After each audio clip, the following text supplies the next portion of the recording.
Praise the lord. ప్రియమైన సహోదరి సహోదరులందరికీ mirror of Christ తరపు నుంచి శుభాలు. ప్రియమైనటువంటి వాళ్ళారా, మీరంతా బాగున్నారని, అలాగే ప్రతిరోజు డైలీ వాగ్దానం ద్వారా ఆదరించబడుతూ ఉన్నారని విశ్వసిస్తూ ఉన్నాము. విన్న వాక్యాలను తప్పకుండా షేర్ చేయండి. అలాగే పరిచర్యకు సహకరిస్తారని విశ్వసిస్తున్నాం.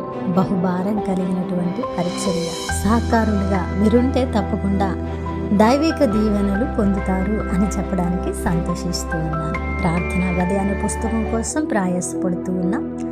ఆ యొక్క పుస్తక నిర్మాణ విషయంలో, దాని యొక్క ముద్రణ విషయంలో, ఆర్థిక విషయాల అన్నిటిలో కూడా మీరు సహకారం కలిగి ప్రార్థించండి. అలాగే సహకారం అందించడానికి ముందుకు రండి. దేవుడు తప్పకుండా ఆ యొక్క పుస్తకము ద్వారా అనేకులను బలపరచబోతూ ఉన్నారు. దేవునికి మహిమ కలుగుగాక. మరి ఈరోజు దేవుడు మనతో మాట్లాడుతున్న బలమైన వాగ్దానాన్ని ధ్యానం చేద్దాం. మన జీవితంలో పెట్టుకొని ఫలించే వారంగా ఉందాం. యెషయా గ్రంథము 44వ అధ్యాయము 26వ వచనము. పాడైన స్థలములను బాగు చేయవాడను నేనే. దేవునికి మహిమ కలుగునుగాక. ప్రియ సహోదరి సహోదరుడా, ఈరోజు ఒకవేళ నీ జీవితము అగమ్య గోచరముగా ఉండి, తప్పిదములతో ఉండి, తప్పిపోయిన స్థితిలో ఉండి, కృంగిపోయి ఉండి, పాడైపోయిన స్థలముగా, పాడైపోయిన పరిస్థితులతో ఉండి ఉన్నదా? అయితే దేవుడు శుభ వాగ్దానం చేస్తూ ఉన్నారండి. సంతోషిద్దాం. అదేంటో తెలుసా? ప్రియమైనటువంటి బిడ్డ, పాడైన ప్రతి స్థలమును కూడా బాగు చేయువాడను నేనే. ఎందుకంటే ఆయనకు మాత్రమే మనల్ని బాగు చేయడానికి అధికారం ఉందండి. ఆయన మనల్ని తల్లి గర్భంలో రూపించబడక ముందే ఎరిగి మనల్ని ప్రత్యేకించుకున్నారు. క్రీస్తులోనికి రాబట్టుకున్నటువంటి దేవుడిగా ఉన్నారు. ఆయన రక్తమిచ్చి మనల్ని కొన్నారు. కాబట్టి ఒకవేళ దేవునిలోకి వచ్చిన తరువాత సరైన భక్తి చేయక నీవు గనక పాడైపోయిన స్థితిలో ఉంటే, మరి ఆ యొక్క స్థలమును, ఆ యొక్క పరిస్థితిని, ఆ యొక్క జీవితాన్ని బాగు చేసేటువంటి దేవుడను నేనే, మరొకరికి అధికారం లేదు అని అంటూ ఉన్నారండి.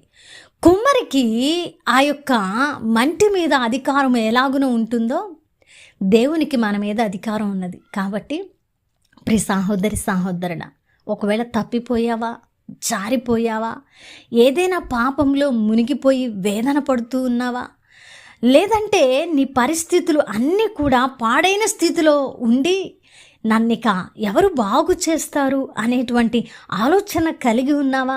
అయితే శుభ వాగ్దానము ఇది నీకోసమే.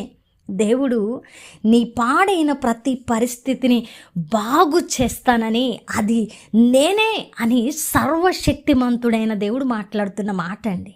కాబట్టి దానిని గనక నువ్వు స్వీకరించగలిగితే, దానిని గనక గట్టిగా పట్టుకొని, అయా ఈరోజు పాడైన నా జీవితాన్ని కట్టు, పాడైన నా పరిస్థితిని కట్టు, పాడైన నా వ్యవస్థను, కుటుంబాన్ని, పాడైన నా స్థితిగతులు, పాడైన నా పిల్లలు, పాడైన ఆర్థిక ఇబ్బందులు, పాడైన ఈ పరిస్థితిని నువ్వు కట్టేటువంటి దేవుడవయ్యా.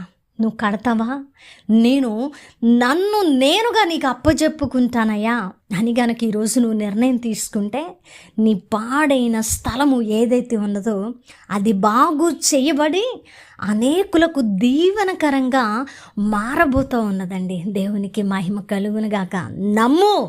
నమ్మినప్పుడు దేవుడు అద్భుతం చేస్తారు. ప్రేమ అనేటువంటి వాళ్ళారా, ఈరోజు నువ్వు అనుకుంటూ ఉన్నావు, ఈ పాడైన స్థితి నాకే ఉపయోగకరంగా లేదు అని. కానీ దేవుడు ఈరోజు ఈ పాడైన స్థితి గనక దేవుని చేతులకు అప్పగిస్తే, ఆ పాడైన స్థలమును బాగు చేసి అనేకులకు దీవెనగా ఆయన మార్చబోతూ ఉన్నారు. కాబట్టి ప్రియ సహోదరి సహోదరుడా, ఈ యొక్క అద్భుతమైన వాగ్దానమును బట్టి మనము ఆదరించబడిన వారముగా మన జీవితాలను కట్టుకుందాం.